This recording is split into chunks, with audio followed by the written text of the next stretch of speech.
zetu za halmashauri zinaonekana na kwa sababu mikutano ya mabaraza ipo kwenye kanuni zetu za halmashauri, tunao utaratibu wa kuendesha vikao hivi.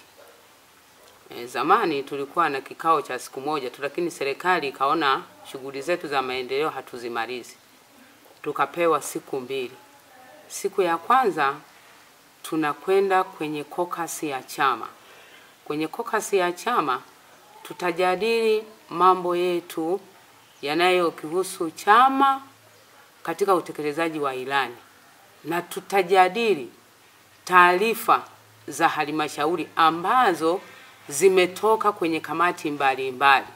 Tukishamaliza, kesho yake tutakwenda kuanza baraza la kwanza, na baraza la kwanza ni la kutoa taarifa za kutoka kwenye kata zetu madiwani mmoja. Lakini kabla hatujatoa hizo taarifa, si mwenyekiti atasimama, atafungua mkutano wa baraza. Akishafungua, atakwenda kwenye kuulizia ajenda, atawahoji wajumbe wa baraza, waheshimiwa, ajenda zetu hizi hapa mmeziona, mnazirizia? Anauliza baraza kikao cha kwanza. Kwa tunazirizia ajenda za siku ya kwanza na siku ya pili. Kama kuna mtu anahoji au ana shida na ajenda yoyote, pale kwenye kulizia ndipo tutaweza tukaongeza ajenda au tunaweza tusiongeze ajenda. Na siku ya pili ya baraza tutajadili taarifa za kamati zote zilizoko halmashauri kwa mujibu wa kanuni zetu za halmashauri. Kuna kamati ya ukimwi, kuna kamati ya elimu, afya na maji, kuna kamati ya uchumi, ujenzi na mazingira, kuna kamati ya fedha. Kwa hiyo hizo kamati zitawasilisha taarifa, na zikishawasilisha, madiwani wanao uwezo wa kujadili hizo taarifa. Na kama mjumbe yuko kamati ya uchumi, anaruhusiwa, kwa sababu hakujadili kwenye kamati ya afya, anaruhusiwa kuhoji kwenye kamati ambayo yeye hajashiriki kufanyaje, kuijadili. Hilo liko wazi. Kwa hiyo utaratibu wa uendeshaji wa mikutano unatokana na ajenda tulizolizia. Sawa. Labda kwa kifupi, mheshimiwa, kwa mujibu wa kanuni zenu za uendeshaji wa mabaraza, baraza la madiwani lina mamlaka ya kumuita mbunge kwenye kamati yake ya maadili au haina hiyo mamlaka? Au imekaaje hiyo? Kwa sababu hiyo ya kwamba mbunge aitwe na madiwani kwenye kamati ya maadili, kwa kosa lipi kwanza? Inategemea, lakini haina mamlaka. Yule ni bosi wetu, haina hayo mamlaka, haina kabisa mamlaka. Lakini kosa ni lipi analotakiwa mpaka apelekwe kwenye kamati ya maadili? Kosa ni lipi? Kwa sababu tuna taratibu zetu. Bahati nzuri sisi halmashauri ya Msalala madiwani wote ni wa Chama cha Mapinduzi na mbunge ni wa Chama cha Mapinduzi. Kwa hiyo kama kosa lipo, Chama cha Mapinduzi kwanza ndio kinaanza, kitaona tu hawa mbona mbunge ana shida hii. Lakini kamati ya maadili ya madiwani apelekwe mbunge, anapelekwa na nani kwanza? Anayempeleka ni nani? Kwa kosa lipi? Utaratibu upi ambao haukufuatwa mpaka mbunge apelekwe kwenye kamati ya maadili? Kwa sababu sasa mbunge atafikisha kamati za maadili ngapi? Halmashauri na maadili ile ya bungeni. Sizani bosi wako unampeleka kwenye kamati ya maadili, na wala sio utaratibu. Kwa hiyo kwa kifupi, wito wa mbunge Idi kwenye kamati ya maadili ya madiwani ni batili. Nani kwanza anamwalika? Nani anamwalika? Na ile hoja ya tarehe 30 mwezi wa 4 kwenye baraza, ile hoja haikuwa na mashiko. Na tunatakiwa sisi tunapokula viapo, na ndio maana ukimaliza kuchaguliwa, tuna viapo. Unashika Biblia au kama ni Muislamu unashika Qur'ani. Hivyo vyote vinakufanya uweze kufanya kazi zako kupitia kiapo chako kama ni lakini kama huna dini, sio utanyosha tu mkono. Wapo na ambao waliapa hawakuwa na dini. Ndio hiyo wakati mwingine inaweza katuletea shida, kwa sababu siku ya tarehe 30 hoja iliyotolewa haikuwa hoja ya baraza. Ile ilikuwa ni hoja ya kikundi fulani. Afisa utumishi alieleza kanuni inavyotaka kumjadili mbunge. Alieleza mbunge kwanza ni sawa na watumishi. Utaratibu wa kumjadili mbunge ni tofauti. Ni kama unamjadili mtumishi. Mtumishi huwezi kumjadili kwenye baraza. Lile baraza ni mkutano wa hadhara. Na kwa sababu iliibuka tu na niwaambie waandishi wa habari, siku ile inaendelea ile, mimi nilikataa. Kasema siwezi kumjadili mbunge wa Chama cha Mapinduzi kwenye baraza. Na baada ya kueleza afisa utumishi kanuni hairuhusu, ikaonekana kabisa kwamba kanuni haitaruhusu kumjadili mbunge kwenye baraza. Lakini kwa sababu kulikuwa na rafu za kikundi, zikaendelea bila utaratibu mwenyekiti kuziruhusu.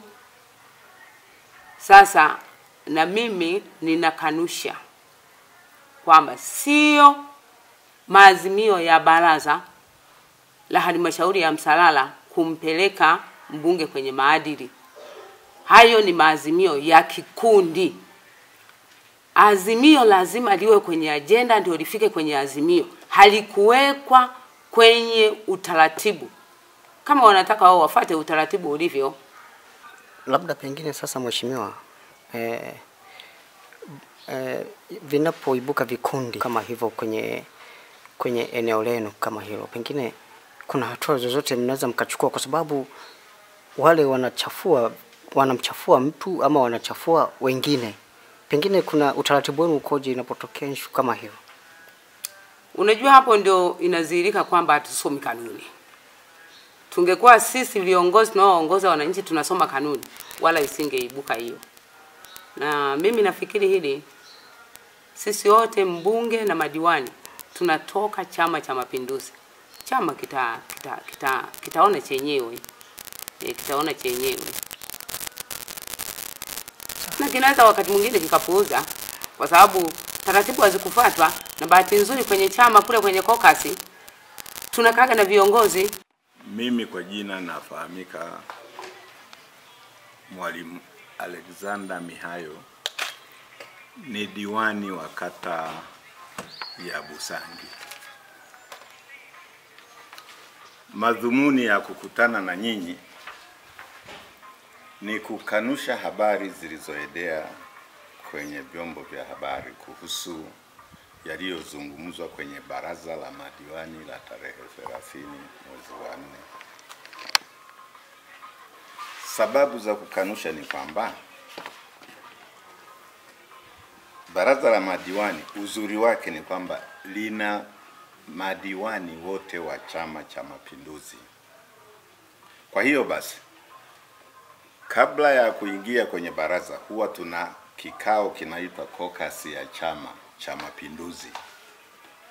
Katika kikao hicho, kazi kubwa ya madiwani wa Msalala ni kupitia muhtasari wote wa vikao vya baraza lililopita na vile vile kuandaa agenda zitakazotumika kwenye kikao hicho. Tukirudi kwenye tarehe 30 mwezi wa 4 2025, hapakuwa na agenda ya kumjadili mbunge wala haikuwepo kwenye mengineo, imeibuka ghafla. Kwa hiyo ilipoibuka hapo ilitushangaza wengi, kwa sababu kwenye kokasi ya chama tungeweza kuyajadili yote hayo.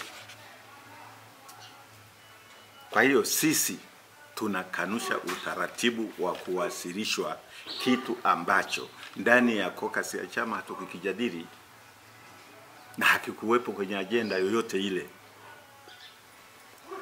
Tuhuma zilizotolewa watawathibitishia wale waliotoa tuhuma. Tuna kanuni zetu, tuna kamati ya maadili ya baraza la madiwani. Mjumbe yeyote akienda kinyume na maadili anapelekwa kamati ya maadili. Huko ndiko ataweza kuhojiwa, akajieleza, na mwisho wa siku kamati ya maadili itatoa maamuzi. Yote hayo hayakufanyika. Lakini vile vile ndani ya chama tuna kanuni na maadili ya viongozi. Vile vile kwenye chama, kwenye kamati ya maadili ya chama, swala hili halijafikishwa. Sasa sikatai au sikubali kiongozi yote wa baraza la madiwani wa halmashauri ya Msalala kuwa na makosa. Kama atakuwa na makosa, ni lazima kanuni zote zizingatiwe. Na anapojadiliwa kiongozi, sio baraza la hadhara, huwa tunajigeuza tukiwa wahusika wenyewe, tukaanza kujadili hoja zilizopo. Kwa hiyo kifupi, waandishi wa habari, sisi tunakanusha kwamba ajenda zilizotolewa hazina mashiko na hazina muafaka wote kwa maendeleo ya Msalala. Walalamikaji hawakufata taratibu zilizopo. Hatujui, hata nyinyi kwenye maandishi, kwenye kikao hicho hamjaelezwa walitukanwa vipi. Sasa wao ndio wanaweza kuthibitisha kupitia vikao halali vilivyowekwa, sio kwenye baraza la hadhara. Baraza la hadhara ni kujadili maendeleo katika yaliyotendeka kwenye kata zetu. Narudia kwamba tunakanusha utaratibu uliotumika haukuwa halali wala hautakiwi uzungumzwe, kwamba hajahudhuria bila taarifa. Sasa sisi hilo kwa sababu gani? Mbunge ni kiongozi anayeiwakilisha halmashauri ya wilaya katika bunge. Kuna mgongano wa vikao. Kwa mfano hata juzi yeye alikuwa bungeni, sasa ataacha bunge, anatoa taarifa, na hatoi taarifa kwa diwani. Mjue anaalikwa na nani kwenye kikao cha baraza la madiwani? Mkurugenzi ndio anayemwalika kwamba mheshimiwa mbunge unatakiwa kuhudhurie kikao cha tarehe fulani. Sasa kama anahudhuru, ndio inaandikwa kwa taarifa. Hayupo kwa taarifa, ana shughuli zingine muhimu. Hata mimi diwani naweza nisifike kwenye kikao kwa sababu nina shughuli au nina matatizo. Kwa hiyo swala la mbunge kutokuhudhuria kwa makusudi halipo. Anakuwa kwenye shughuli za kuiletea maendeleo halmashauri ya Msalala. Na hili la kuwatukana waheshimiwa madiwani lizungumza pia kwenye baraza kwamba anapokwenda kwenye vikao vyake huko hayuko vizuri na madiwani, kiasi kwamba wengine wanasema wanadhalilishwa kwa namna wanavyotukana na mheshimiwa mbunge. Waliodhalilishwa wanaweza kuthibitisha hayo, kwa sababu mbunge wetu ana akili timamu.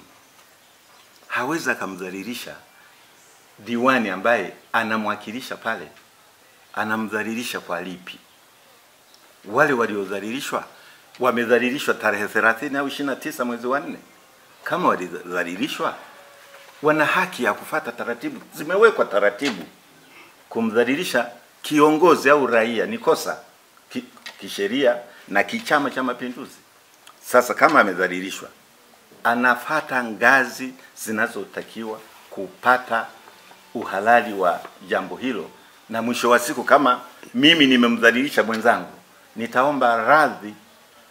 Na mnaona yanatokea mara kwa mara katika utendaji wetu. Tunadhalilishana kwa lipi? Kudhalilishwa yani si hoja ya msingi, ila kukataliwa kwa shughuli ulizozifanya unaweza kukugeuza kwamba umedhalilishwa. Sasa umeletewa kwa mfano kujenga za kituo cha afya milioni 500. Kituo cha afya hakijakamilika, na wewe ndio mwakilishi wa mbunge pale, ashangilie kwamba hela hazikutosha. lazima atakuhoji, kwa nini mheshimiwa diwani mradi huu umekwama? Sasa kama kuhojiwa kule ni kudhalilishwa, ni mtazamo wa mtu. Nadhani kifupi ni kwamba ni homa ya uchaguzi. Mheshimiwa, tumalizie na mwisho. Ndio, wale waliogongana au hawaelewani na mbunge walitakiwa wapeleke kwenye vikao halali. Tunavyo vikao, kamati ya madiwani, tuna mwenyekiti wa kamati ya madiwani, lakini kuna kamati ya maadili ya Chama cha Mapinduzi. Sasa kama hayakufikishwa kule, tunaita ni maneno ya mtaani. Lingine la mwisho mheshimiwa, tunajua Chama cha Mapinduzi kina kanuni na taratibu zake. Ndio. Za kikanuni, na diwani ama mbunge anapokosea kunakuwa na kamati ya maadili ambayo inashughulikia pale ambapo mbunge wake hajafanya vizuri na pale ambapo mheshimiwa diwani hajafanya vizuri, kiongozi yote ambaye anatokana na Chama cha Mapinduzi. Huwa kuna hizi kamati ambazo zinaundwa kwa ajili ya kutatua changamoto. Sasa hili vipi? Kama kuna changamoto zote kuhusiana na mbunge, kwa nini hazikujadiliwa kwenye chama, akaitwa kwenye chama, zikaanzia kwenye chama? Na tunafahamu pia nyinyi mna kakosi ambayo kabla ya baraza la madiwani huwa mnajadili. Sasa kwa nini limefika mpaka huku? Na kufika huku kwenye baraza la madiwani ambalo tunasema huu ni kikao rasmi ambacho kinahudhuriwa pamoja na wananchi, na nyinyi leo mmekuja mmekanusha. Unafikiri ni nini? Ni kitu gani kikufuatwa hapa? Ni kutokuzingatia kanuni na taratibu tulizojiwekea. Haiwezekani mambo haya. Ndio maana jibu rahisi ni wao wanaolalamika wametukanwa waeleze wanalalamika kwa nini, na kama walitukana kweli, kanuni zipo, kamati zipo, kwa nini hawajaenda? Kwa hiyo ni watu wachache. Sidhani kama mbunge ni mwenda wazimu wa kutukana madiwani wote kisha tunakaa naye. Sidhani atakuwa anaumwa akili. Mbunge wetu ana akili timamu na sisi madiwani tuna akili timamu. Sasa inawezekana sasa hivi tuko kwenye mchakato wa kuelekea uchaguzi. Ni homa ya uchaguzi ndio inatupelekea hapo. Kwa nini siwe 24 leo 25 tumebakiza miezi miwili tuanze kujadili ina mashiko. Ukisema joto la uchaguzi kidogo tunashindwa kuelewa. Inawezekana mimi yule ni mbunge, hao ni madiwani. Kuna uhusiano gani na joto la uchaguzi? Inawezekana mimi kwa sababu sikuperform vizuri na katika kutembelea mikutano ya hadhara nikaonekana sikusimamia vizuri, na kuwa na wasiwasi kwamba labda nitaanguka. Hakuna kingine, kwa sababu pamoja na kamati za maadili zipo ndani ya baraza la madiwani na vile vile ziko ndani ya Chama cha Mapinduzi. Kwa majina yangu naitwa Pili ya Kanuka Izengo, ni diwani viti maalum kutokea halmashauri ya Msalala, natokea kata ya Isaka, kijiji cha Isaka. Ndugu waandishi, kuhusu hili swala lililotokea kwenye baraza, kwanza mimi nalikanusha. Halikutendeka kisheria. Halikutendeka kisheria kwa sababu sheria zipo na kanuni zipo za baraza. Sasa kama wenzangu walivyopitia ni hayo kwa sababu huwa zinaandaliwa ajenda. Sasa tangu tumeanzia kwenye kokasi ya chama mpaka tuna tarehe 28 mpaka tukaingia tarehe 29 mpaka tukaingia tarehe 30, ndio hiyo ajenda inaibuka ghafla, halafu haimo kwenye maandishi ya aina yoyote.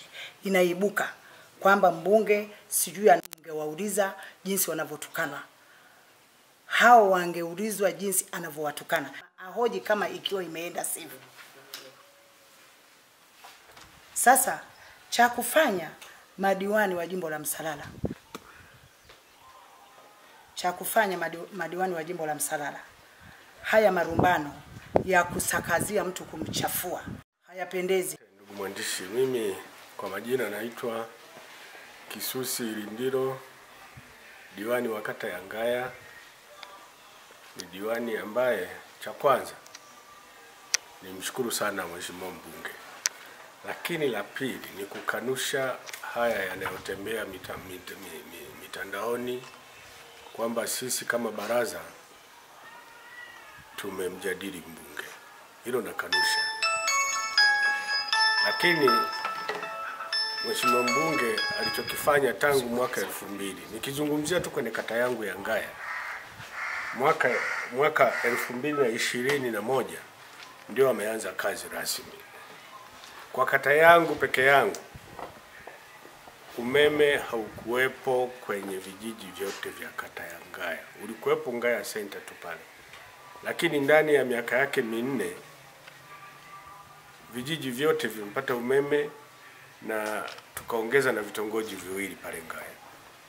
Lakini upande wa afya Mheshimiwa mbunge ametusaidia sana kumalizia jengo la OPD, lakini vile vile mbunge ametusaidia kutuombea gari kwa mama. Tayari Ngaya tuna gari katika kituo cha afya, tuna ambulance, tukipata tatizo muda wote tuna usafiri. Sasa hivi wagonjwa hawapati shida. Vile vile kafanya hivyo kata ya Burige, kuna kituo cha afya kizuri tu na tayari kimeshaanza kufanya kazi. Ukienda upande wa mabarabara tumeboresha. Mheshimiwa mbunge tunahitilafiana naye kiasi baadhi, lakini ni miradi kutokamilika. Sasa ndio hiyo sasa, kwa waandishi wa habari mnakuwa mnasikia mbunge anatukana watu. Si kweli, hajatukana watu, lakini mambo mengi amefanya. Hata hapa tu kata yangu jirani Manase, sasa hivi kuna kituo cha afya kizuri kabisa. Ni kazi za mbunge anazozifanya. Kosa linalokuja kutokea ama kulaumiana ni pale unapohojiwa miradi pesa yake imeshakuja na mtafuta pesa ni yeye. Sasa pesa ikipangwa kuja kata ya Ngaya au kwenda kata ya mfano Burige, pesa imepangwa kitu fulani alafu isikamilike. Hilo ndio inakuja sasa mbunge anapofika na hoji, au wananchi wenyewe wanaibua hoja kumhoji mbunge. Mbunge, sisi tukienda hospitali hatupati huduma, kituo cha afya chetu, sisi tunahitaji kituo cha afya au tunahitaji mambo fulani, wanamhoji mbunge. Sasa mbunge lazima mhoji diwani, mheshimiwa diwani, hiki umekitekelezaaje na pesa yake tayari ilikuwa imeshaingia. Kwa hiyo mimi kwanza nimpongeze sana mbunge, ni mbunge anayefanya kazi. Kifupi mimi mwenyewe kwenye kata yangu hajawahi kuja kanitukana. Sasa haya ya kutukanwa labda wenzangu kule kama wametukanwa, inatakiwa kupitia taratibu walizozungumza hata wenzangu kwamba tuna kamati ya maadili ya chama, lakini vile vile tuna kikao chetu sisi wenyewe madiwani huwa tukikaa kwenye kikao, kama kuna mtumishi au diwani fulani amekosea, baada ya baraza huwa tunajigeuza, tunavua majoho, tunaenda, watumishi wote wanaondolewa mle, tunabaki madiwani wenyewe na mwanasheria wetu na afisa utumishi. Tunajadili sasa fulani katukosea. Kwa hiyo kinachoendelea mtandaoni hiki ni jambo fulani ambalo inasema ni sawa tu na mtu kutaka kumchafua, kuoneana kwa ajili ya vuguvugu tu hili la kisiasa. Hatuna sababu nzito. Sawa, kwa kifupi sana na kwa maneno machache elezea utendaji wa mbunge kwa kipindi chote. Hiyo tu. Utendaji kazi wa huyu mbunge kwa kweli na umri wangu huu sijapata kuona mbunge anayejituma kama huyu. Nina umri mrefu ndani ya Chama cha Mapinduzi. Nimeanzia kuwa katibu tawi, katibu kata, mwenyekiti wa kata, mjumbe wa kamati ya siasa ya wilaya na mpaka sasa hivi ni diwani. Lakini mbunge mwenye kujituma kama huyu kijana, faida yake sasa hivi nafikiri Msalala mnajua. Msalala sasa hivi imeinuka Chama cha Mapinduzi tayari, hata upande wa vijana tuna kikosi kizuri sana cha hamasa ndani ya chama. Nafikiri hata wilaya wanajua, na nyinyi waandishi wa habari mnawaona vijana wote wanaokuja kwenye hamasa, wageni wote wanaokuja hapa wilaya ya Kahama, wengi wanatoka jimbo la Msalala. Na hizi zote ni kazi za huyu mbunge. lakini kwenye kata zetu zote kila kata mradi umefika na kila kata mbunge anatembelea. Shida inayokuja ni yale mazoea ya nyuma. Tulikuwa na wabunge ambao hawatembelei, na hata kama akitembelea hahoji, wanakuja kipindi uchaguzi umekaribia ndio anaanza kuwatembelea. Huyu ni mara kwa mara anatembelea kata. Sasa ikikutwa kuna tuhuma fulani, kama ni pesa, anapenda kuzifuatilia.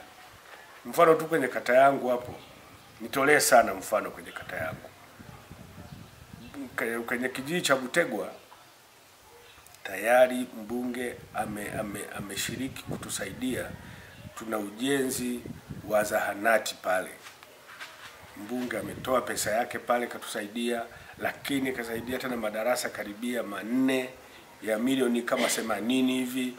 Mwashimbai kule kajenga madarasa 4 tena ya milioni 90 kwenyewe.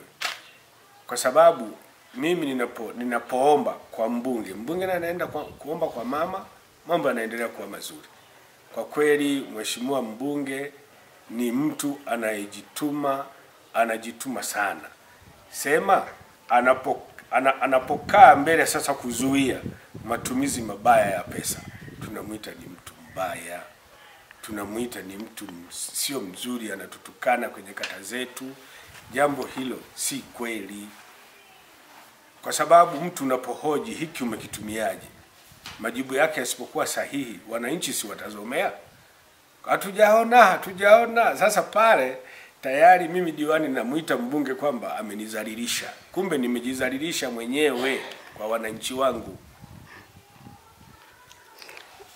Labda mheshimiwa, bado na swali moja. Ndio. Tumeona kwa upande wa wabunge hawa, upande hasa wa mikutano ya hadhara, wananchi wengi wamekuwa wakilalamika kwamba wabunge wengi hawaendi kwenye mikutano ya hadhara, pengine kwa juza wananchi kile ambacho wanakifanya bungeni, lakini kukiwasilisha kwa wananchi huku. Pengine kwa jimbo la Msalala, hali ya mikutano ya hadhara kwa mbunge ikoje? Hali ya kisiasa kwa upande wa Msalala, huyu mbunge anajituma. Hakuna kata, hakuna kijiji ambacho hajafika. Na ndiyo hiyo sasa inatuletea sisi madiwani, wananchi wetu wengine wanakuwa na mashaka na sisi, kwa sababu anapofika kwenye mkutano wa hadhara, si anaeleza yote na anataja hapa kuna kitu fulani kimekuja. Hawa wananchi wakisema mbona sisi huko hatujaona, tayari mimi diwani nahesabu kwamba amenizalilisha. Kwa kweli huyu mbunge anajituma mno. Mimi kipindi kile nilikuwa nahangaika na kituo cha afya. Kituo cha afya wanaweza wakawa wanataja tu gharama zao zingine. Hasa tulipokuwa tunawabanabana kidogo pale, watumishi wakagundua njia kwamba mgonjwa yote akienda hata na kahoma kidogo tu anaambiwa nenda Kahama. Sasa ikawa kwamba hiyo na yenyewe sasa ni fimbo kwa wagonjwa. Nikamweleza mbunge nilipomweleza kwamba sasa hivi kuna shida ya wagonjwa kuwa wanasafirishwa tu kupewa rufaa, tufanyeje mbunge? Akasema ngoja tutafute gari. Kaenda kwa mama, katutafutia gari la wagonjwa, na akaja akanikabidhi pale Ngaya. Na hata ukienda sasa hivi utakuta kuna gari la wagonjwa. Kwa hiyo pale tena shida ya watu sasa kupewa rufaa ikawa haina haja, kwa sababu hata kama akipewa rufaa usafiri upo. Kwa hiyo mbunge, watu wanaosema kwamba anatutukana sisi madiwani, si kweli. Tunajitukana wenyewe, tunajizalilisha wenyewe kwa kutokukamilisha na kutokusimamia vizuri. Kutokana na hili sasa mnamwambia nini mbunge? Mimi kutokana na hili, mimi namwambia mbunge tarehe 28 achukue fomu. Watu wa Ngaya kura zake wanazo, wanasubiri tu wanaziweka kwenye kapu lipi aondoke nazo. Asante.